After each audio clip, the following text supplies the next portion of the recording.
No programa de hoje destacamos a trajetória de um vencedor, Fabrício Verdun.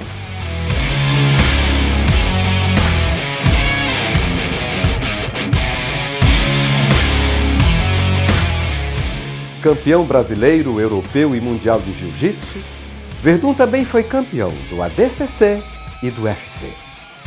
No cage ele colecionou vitórias enfrentando grandes nomes do MMA, como Cain Velasquez, Rodrigo Minotauro e o até então invencível Fedor Emelianenko, o último imperador. O apelido do Fedor é o último imperador, imagina. Então não tinha como, e eu me lembro da cena, isso foi em São José, na Califórnia. Foi um momento muito especial da minha carreira pelo fato de tudo que tinha acontecido, passagem no UFC, não fechei o contrato direito com eles depois e fechar com o Strikeforce muito baixo.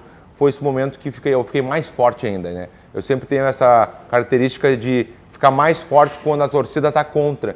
E quando teve o momento da luta, tinha 25 mil pessoas no estádio, no ginásio, era impressionante que era Fedor 100%. Os únicos que estavam torcendo para mim era a minha equipe, o resto era tudo Fedor. Todo mundo gritando, Fedor, aquela coisa assim, sabe, aquele negócio muito forte, mas aquilo ali me deixou mais forte ainda. Em vez de eu temer e ficar acuado, eu fiquei mais forte ainda. E eu sabia que eu estava muito bem preparado. Não adianta ser só no psicológico, né, Raimundo? Tem que ser aquela coisa assim, Raimundo. A combinação que eu acho que é importante é corpo e mente. E para chegar nesse corpo e mente é muito difícil. Quando tu chega 100% do teu corpo e a tua mente, tu consegue virar campeão. E eu estava nesse momento muito especial, que era corpo e mente, naquele dia, né, que eu treinei muito, me dediquei e eu tinha certeza que eu ia ganhar dele. Então foi a grande surpresa que falaram na época, né? Eu cheguei a ganhar uma premiação do ano, vamos dizer, a zebra do ano, que realmente foi a zebra do ano, que ninguém acreditava, mas eu acreditava que eu ia ganhar dele. Depois daquilo que as pessoas começaram a me conhecer, porque a pergunta era: quem é esse lutador que ganhou do melhor do mundo? Então as pessoas me conheciam, mas não tanto para saber, queriam saber quem era. Então realmente as pessoas tiveram a oportunidade de botar lá no YouTube, em algum lugar, Verdun Celebration, vai ver a festa que nós fizemos depois da vitória, que ninguém faz isso, só nós brasileiros mesmo, né? A gente fez uma festa de um jeito, ali depois da luta mesmo, cantando. As pessoas que tiverem a oportunidade de botar no YouTube lá, Verdun Celebration, vão ver agora várias imagens da vitória contra o Fedor. O Verdun, que colecionou vitórias no mundo das lutas, agora quer repetir a façanha no mundo dos negócios. E começou muito bem. Inaugurou, em Florianópolis, a loja piloto da franquia Verdun Premium Meats, uma boutique de carnes nobres e acessórios para churrasco. A gente sabe que a carreira do lutador ou do deportista é curta, né? É uma coisa mais... não é tão longa, né? Então a gente tem que agilizar alguma coisa depois disso, né? Então eu pensei, eu já consegui fazer minha carreira de um jeito que eu posso ficar tranquilo hoje, posso ficar em casa, com a família, tranquilamente, sem fazer nada. Eu tenho orgulho de falar isso, e às vezes as pessoas têm vergonha de falar isso, e não tem que ter vergonha, tem que ter orgulho, porque tu trabalhou, correu atrás, fez, né? Realmente lutei, literalmente lutei de verdade para poder ter um futuro como eu criei esse futuro. Bom, antes de falar sobre o empreendimento, vamos conhecer um pouco a história do nosso campeão. O que motivou o Verdun a entrar para o mundo das lutas? Acompanhe. É uma história bem diferente de tudo, né? Foi através de uma ex-namorada minha na época, eu tinha 19 para 20 anos, e eu estava com ela na praia, e o ex-namorado dela estava sempre junto com a gente, estava sempre ali junto, aquela coisa de estar junto. Eu não gostava muito, né? O ex-namorado junto com, imagina, né? Com a família, aquela coisa do irmão.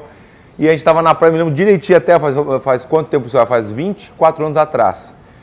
E eu me lembro exatamente a cena, a gente na frente da casa dela, né? E ele pegou e me desafiou assim, como dizendo: quer fazer um jiu-jitsu comigo?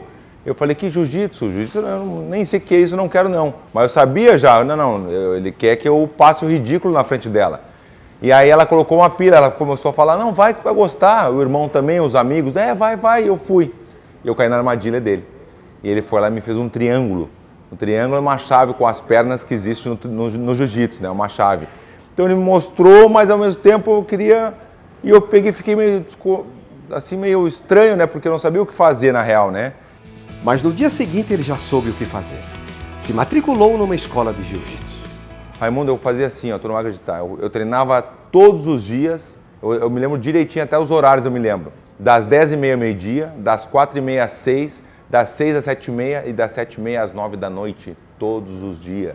Depois fui para o Mundial de Jiu-Jitsu na faixa azul. Eu era faixa azul ainda, primeira faixa branca, azul, e eu já podia lutar o Mundial. Fui para o Rio de Janeiro, fui campeão de tudo. 8 lutas em 2 dias, sábado e domingo, 4 lutas num dia, 4 lutas no dia, ganhei tudo. Ganhei a minha categoria, ganhei o absoluto, que o absoluto é aquela categoria que é todas as categorias juntas. Eu ganhei tudo, finalizei todo mundo. Voltei a Porto Alegre e encontrei o tal do ex-namorado. Eu não gosto nem de falar o nome dele para não dar moral para ele, entendeu? E aconteceu de encontrar ele, e aí, como é que tá? E ele, pô, como é que tudo bem? Ele sabia que eu tinha sido campeão mundial, e ele nunca foi campeão mundial, ele nunca conseguiu chegar. E com a lembrança daquela chave de perna ainda entalada na garganta, o Werdum convidou o distinto para uma revanche. Falei, vamos fazer aquele rola, né? Porque o rola é o combate, né? Para as pessoas entenderem. Vamos fazer aquele combate, aquele rola, né? Que se fala na gíria do jiu-jitsu é o rola. Ele, tô com o joelho machucado. Sempre tinha uma desculpa. Então, afinal das contas, eu não consegui fazer a revanche contra ele. Penso que o Werdum conseguiu a melhor revanche que ele podia ter na vida. Porque, sem sombra de dúvidas, a melhor revanche é o sucesso. O que eu faço hoje? Será que eu dou uma porcentagem, né, de todo esse sucesso para ele, ou quando eu vejo ele eu bato nele? Mas foi mais ou menos assim, para te entender mais ou menos a história que começou tudo, né? E aí eu sempre quis alguma coisa a mais, né, irmão? Eu sempre quis, não só o jiu-jitsu, fui campeão mundial na faixa preta também, medalhei em todas as faixas que eu fiz, o mundial de jiu-jitsu, né, que sempre foi no Brasil. E aí eu queria alguma coisa a mais, fui pro grappling. O grappling é o jiu-jitsu sem kimono, que tem as mesmas chaves, não vale soco nem chute, não vale nada, só as chaves. Mata-leão, chave de braço, igual o jiu-jitsu sem kimono. Campeão mundial 2 vezes também do grappling. Ganhei 2 vezes, que se chama ADCC, é um campeonato que é do Sheik, né? O Sheik tem esse campeonato há muitos anos, muito tradicional, tem uma premiação em dinheiro, 40, 50 mil dólares. Fui lá e ganhei 2 vezes também. E aí, mais uma vez, aquela sensação, eu preciso mais alguma coisa, eu tô feliz, mas eu quero chegar mais longe.